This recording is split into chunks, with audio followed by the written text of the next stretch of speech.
It's a pleasure to be here this morning. I want to say I would have thought people from Napa Valley would be a little more laid back about this time thing. Like about 10 minutes. Then again, someone as famous and articulate as Mark Twain would emphasize the same thing. He was in church one Sunday and he told this story. He said, I heard the preacher give a great sermon. I pulled a $5 gold piece out of my pocket, a lot of money at the time, getting ready to put it in the collection plate. I was sure he was getting ready to wrap up, but go figure, he kept right on talking. A few minutes later, I thought, well, he's about done now. I put the $5 gold piece back. I took a $1 gold piece out. And he still wasn't done. By the time he finished and the collection plate came around, I took $1 out of the collection plate for my trouble. So I hope to do a little better with you here this morning. It's a pleasure to be here this morning on behalf of this task force, which Bert Bach and I had the great pleasure of working with, a task force comprised primarily of faculty members, but also others, including some at a distance, including Ike Eikenberry. Let me see here, which of these I want to... Okay. Which button do I want, Jen? Not that one. Come here, I need a little bit of help. Stop the clock. Which of these do I need? I'm not the Okay, let me get them over here. It is. Okay, here we go. And Okay. you want to push it this way? It's that way. Very good. Thank you. Okay.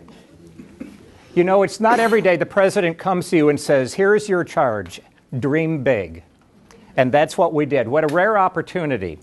Our particular concern was that we look at three major educational goals. Participation, not just access. We want more people participating in higher education. Completion and student learning. We focus chiefly on the academic affairs side and on university-wide initiatives related to academics. And I might add, we took seriously the charge to be selective in recommending major priorities. We were told essentially 10 to 12 major priorities. We had to face the fact that we were going to have to say no to each other occasionally, which is a hard thing to do on a committee, particularly when you're used to working by consensus. Our process worked pretty well like everyone else's. We used a process of divergence and convergence. I think that the process was one that we were all really very satisfied with. And out of that process emerged 4 vision statements. We actually looked at a larger list, and part of that process of selection was honing those down to just a few. And again, I'm really very pleased to share those with you this morning. Our full report, by the way, is going to let you know a lot more about these, and we, of course, encourage you to take a look at that. So the first recommendation that we want to make, the first vision that we have, is that ETSU will be recognized for distinctive programs and practices that promote excellence in undergraduate education. Historically, I think you would all agree that undergraduate education and the excellence of an institution has been defined by its selectivity and admissions. Dr. Dishner knows, having worked in that field for so long. How hard is it to get in? We think that in the future, the excellence of an institution will be defined by the quality of its graduates. We know that in terms of Tennessee's performance funding, our funding formula, that we will, of course, continue to be concerned about completion. But we think in the future, as employers, as legislators, and most importantly, students and parents continue to scrutinize the cost of a college education and the value of a college degree, which is a huge national debate currently, they're going to be looking for evidence of the quality of the graduates of an institution. They're going to want to see evidence of what our students are learning.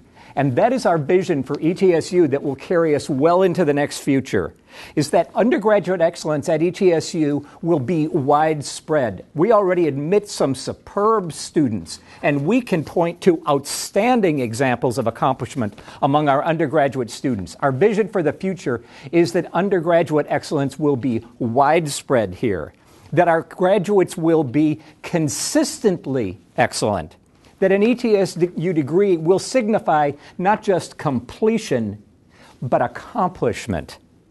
Not by a select few of our graduates, the outstanding few, but by many, many of our graduates, think about what Linda Garceau said to you in her remarks. I thought this would be a perfect place to stop. And there were a couple other very good questions when she said, you know, we are known not just for the quality of our excellent students, but also for sometimes, unfortunately, those students who do earn ETSU degrees, but have not yet really lived up to what we want an ETSU graduate to be. So that is our first vision. You notice that we have a number of ideas here, some of which speak to completion rates, and some of them speak especially to the excellence of the educational experience at ETSU, particularly as regards teaching. And I would be delighted to talk more with you about those in our question and answer period.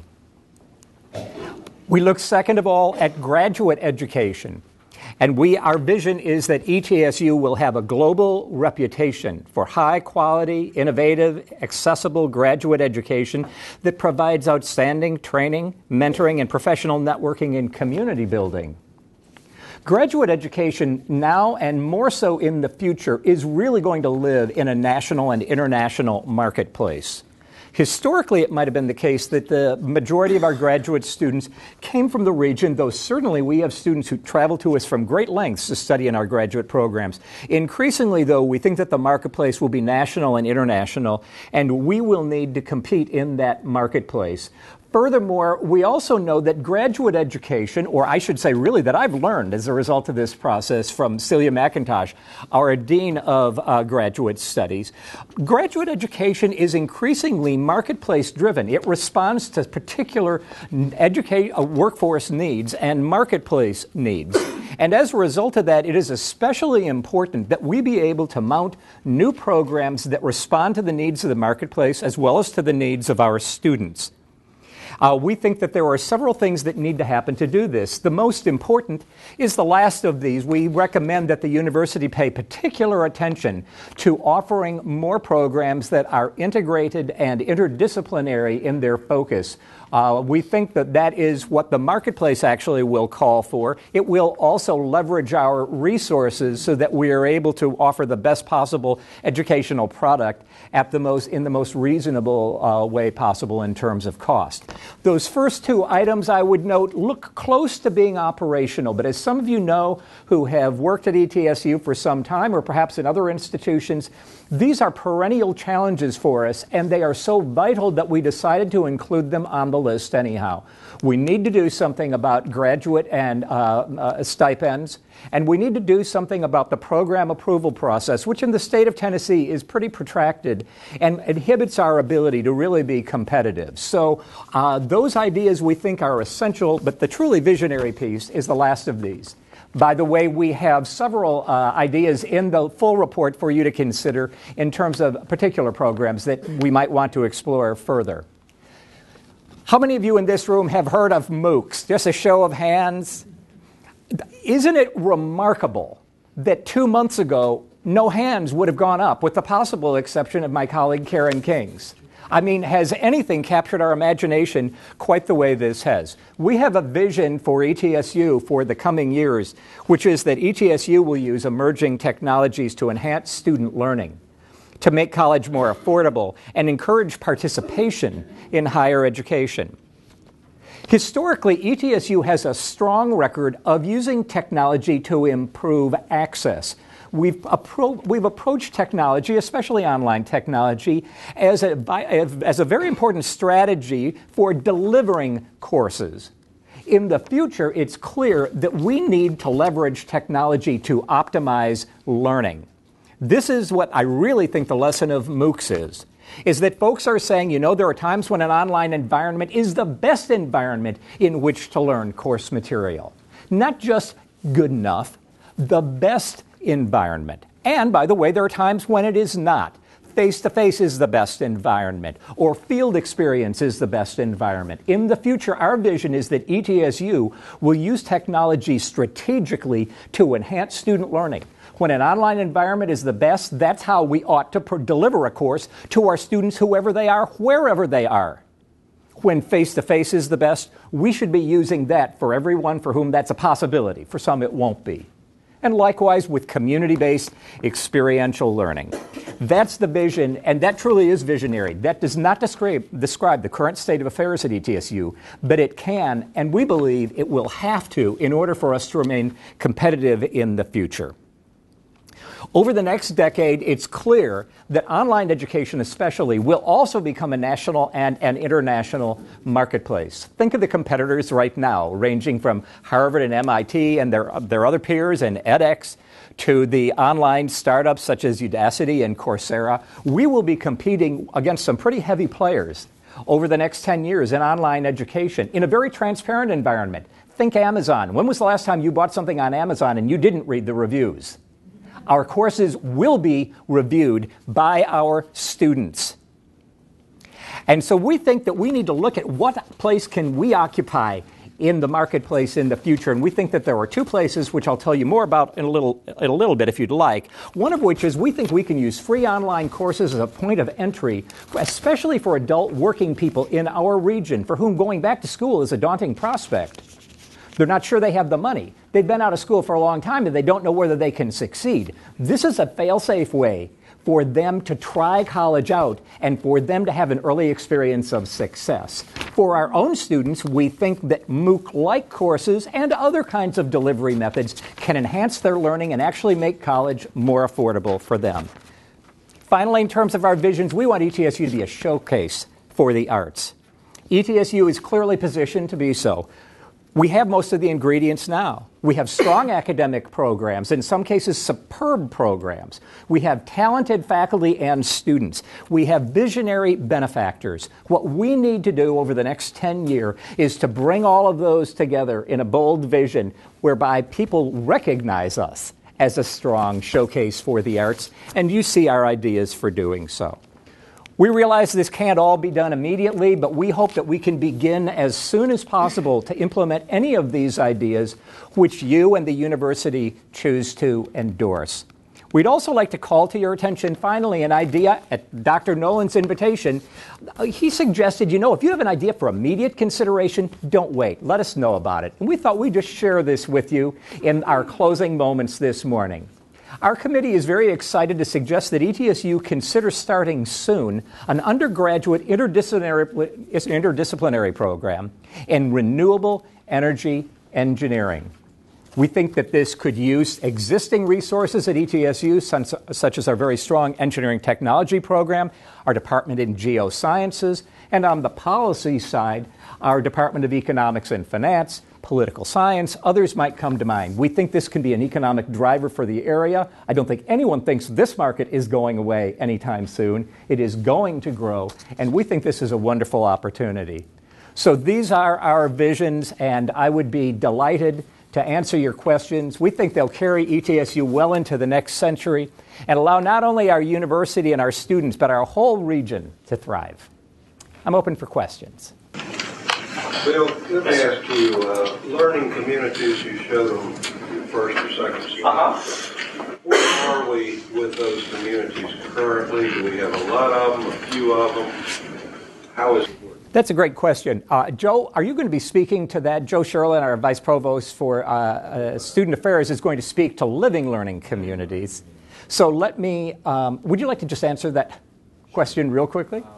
We have a strategic objective in the current university plan to expand our living learning communities for our residential population to 50% of our residential population by 2015. So we are underway and in partnership with a number of academic colleges and university programs to expand those efforts in the residential area. Right. The idea that you saw earlier, you saw my earlier experience with the PowerPoint. I think I'll just leave this alone here and not try to go back. The idea is that one of the things we think the university should consider doing is forming learning communities, not living learning communities, in which cohorts of students take linked general education courses. So that students coming in, our honors students do this to some degree now. Perhaps some others do as well. The idea would be that as a cohort, they would take 2 or 3 general education courses, perhaps composition, perhaps even the math course, perhaps the history course, that are thematically linked and give those students a chance to derive the benefits of learning together in a learning community and also see the connections between the courses. That's the essence of the idea. Bill, excellent report. Could you give us some examples of the courses, topics, and projects in that renewable energy engineering? No. It is how's that for a short answer? Some of my colleagues would think I'm not capable of giving a short answer. We have the report itself that is purely exploratory. We have done some research to vet the idea, to suggest that in terms of other institutions in our region, we think that we would be well positioned to do this. The idea is, as I understand it, chiefly that we would equip our students. There would be one of two ways of going. The one would be that we would equip them not as engineers, but in engineering technology related to renewable energy. So that would be very close to what we're doing now. The other would be a very limited engineering program related to renewable energy. It could involve some development of renewable energy. It could also have to do with the many opportunities to build renewable energy infrastructure, to maintain it, to market it, the business side. But beyond that, I think we're urging the university to explore it further. Linda. I'm sorry. Yes, sir. How extensive is your assessment program? Of student learning, for instance? Well, the assessment of outcomes, programs, and so on. It's a timely question. Dr. Bach isn't smiling, but I would hope he would be. It's very extensive. We're getting ready to undergo our SACS reaffirmation on-site visit in about 2 months, and I can assure you it is extensive. We, for instance, assess 5 competencies with respect to all of our undergraduate students: oral communication, writing, information technology, math, critical thinking in the freshman year and in the senior year. We do program level assessment of student learning in the major as well. Some of those data, by the way, I'll just indicate, some of those data present results that we're very proud of. Some of those data present results that show we still face some challenges, as I'm sure everyone else, every other educator in the room also does. And that's one of the reasons why when we talk about widespread excellence, that's not just a nice slogan. It's a very real concept for us. Bill, are you engaged in assessing the outcomes of general education beyond what you're doing for SACS, like use of the collegiate learning assessment or some other tools that have been out there for a while? We use the California Critical Thinking Skills Test to assess our senior students' critical thinking skills. Is that a performance-based test? It's a multiple choice exam, 34 items. In the case of critical thinking, it does a pretty good job. Starting next year, as part of ETSU's new quality enhancement plan, we will also be administering to a sample of students the iSkills test, which is a performance-based test of information technology and critical thinking skills. The assessments we do of writing and information technology, which are locally developed, and oral communication, are all performance-based. We don't participate in the CLA. Yes, Bill, in our group we talked about School of Engineering, some targeted programs to support research endeavors as well as provide employment opportunities. Did your group broach that beyond renewable energy engineering? We did. We had some early initial discussions. It was on the list of ideas that we originally evaluated using sort of a modified nominal group process. And frankly, it didn't rise to the top. I think that there was some appeal to the idea, but our concerns were, and when I say our, this was a consensual process again on the committee, that given the level of competition across the state, we didn't think that in the time available to us, this was an idea that we wanted to study at that moment. Bill, the issue of advisement surfaced in our committee report. Yes. Can you speak to the issue of faculty engagement and advisement? Absolutely. And discussions in that area? In fact, I appreciate the opportunity to do so, Joe. Joe's group, which I think you're going to be hearing from next, And ours really worked in tandem in many ways, and we actually shared a couple ideas, at least, with Joe's group that they might have considered. We agreed early on that in terms of advisement, which really is everyone's business, that there are two facets. One has to do with advisement as a service provided by professional advisors and offices. That we agreed was Joe's domain. We looked at the faculty role in advisement. Based on research done by the Educational Advisory Board, we conclude, and cited in your report, we concluded that a viable advisement model at ETSU would have to include strong faculty participation, that it couldn't simply work based on provision of advisement by professional staff, though some have frankly dreamed for that over the years. Nancy's shaking her head. She's heard those conversations before, that that's just not financially viable, speaking of costing. So what we really think is that we need to re-examine the faculty role in advisement. And again, this is not a trivial undertaking. In fact, I would observe that with respect to everything we're talking about, but especially undergraduate education, this is going to require us over the coming years to really look at what at higher education conferences people refer to as faculty roles and responsibilities. Yes, sir. You mentioned interdisciplinary graduate programs. Could you speak with a little bit more specificity of what those graduate programs may entail? Meaning some examples? Right. One example would be a program in informatics and analytics. We also think, and again, Celia isn't here to articulate this, but Bert might be able to, a doctoral program in interdisciplinary studies, which my understanding is actually a very viable option for graduate students. We are also recommending taking a closer look at a Doctor of Business Administration, which would have some interdisciplinary components, perhaps. Those would be three examples, and there are others in the report. Yes. One more question. Sure.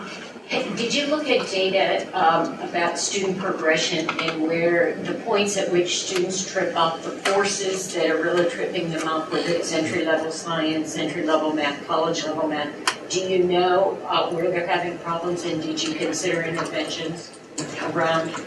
No, yes, and no. No, we did not look at those data. The reason is because in the limited time that we had, effectively about 4.5 weeks, one of the things we decided was we're going to look at data that we haven't necessarily looked at before and look at ideas that we aren't currently pursuing. ETSU conducts a progression study that's built on the funding formula but is locally developed, in which we look at the history of students hitting bright lines in their college careers, 24, 48, 72 credit thresholds. We break that out by all kinds of student populations as well as by some critical courses. Unsurprisingly, the general education math course is a major hurdle for many of our students, and the data reveal that.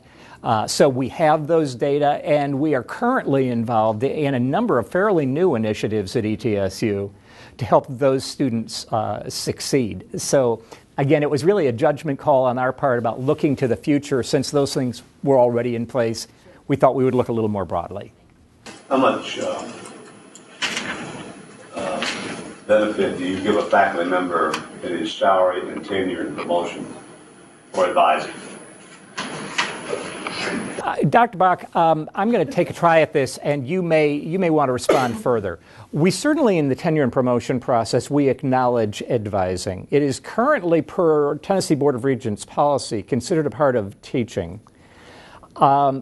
I think that our faculty, by and large, these days don't receive much release time for advisement, and I think receive virtually no additional pay for advising.